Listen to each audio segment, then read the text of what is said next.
আদু ভাইকে ফ্রিতে একটা অ্যাডভাইস দিতে চাই। আদু ভাই অনেকেই হয়তো চিনবেন না। আদু ভাই হলো আমাদের ঢাকা বিশ্ববিদ্যালয়ের ছাত্র দলের যুগ্ম সাধারণ সম্পাদক। আর একটু বলি, ভালো করে চিনবেন। ডাকসু নির্বাচনে ছাত্র দলের পক্ষ থেকেও বিপি প্রার্থী হিসেবে দাঁড়িয়েছিল, কিন্তু জিততে পারে নাই। জামাতের প্রার্থী জিতছে ওইখানে। তো আদু ভাইকে যেটা অ্যাডভাইস যেটা দিতে চাই ফ্রিতে, আমি বলবো আসলে জামাতকে আর এনসিপি কে ফলো করা বন্ধ করো। ভালোর জন্যই বলতেছি। যদি তোমার ওই পরিমাণ যোগ্যতা না থাকে তাহলে নীরব থাকো। না হলে বিএনপির বা ছাত্রদলের অনেকেই যোগ্যতা সম্পন্ন, শিক্ষিত বা যারা একটু ইংলিশ ভালো বলতে পারে, ইংরেজি বলতে পারে, তারপরে বিবেক আছে, বুদ্ধি আছে, ওদের কাছ থেকে অ্যাডভাইস নেন। অ্যাডভাইস নিয়ে তারপরে বিএনপির সম্পর্কে ভালো ভালো কথা বলেন বা যে কোনো কার্যক্রম চালান, সমস্যা নাই। কিন্তু জামাতকে আর এনসিপিকে ফলো করা বন্ধ করেন।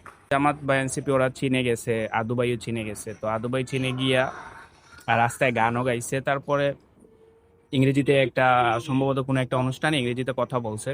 তো ইংরেজিতে অনেক ভুলভাল ছিল কথাগুলোর মধ্যে।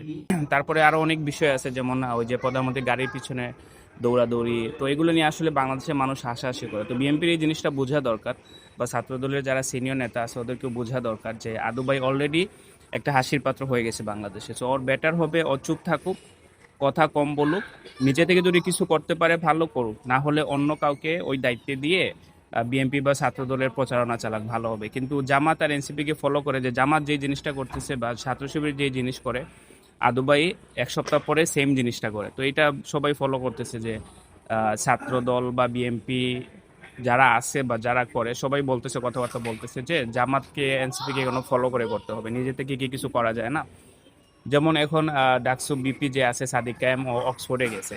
এখন আদু ভাই যদি 2 দিন পরে বলে যে তারেক রহমানকে আমাকে অক্সফোর্ডে যাইতে হবে, তাইলে তো হবে না।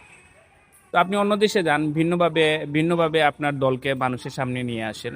যে ছাত্র শিবির বা জামাতকে ফলো করতে হবে এমন তো কিছু না, নিজ থেকে কিছু করেন।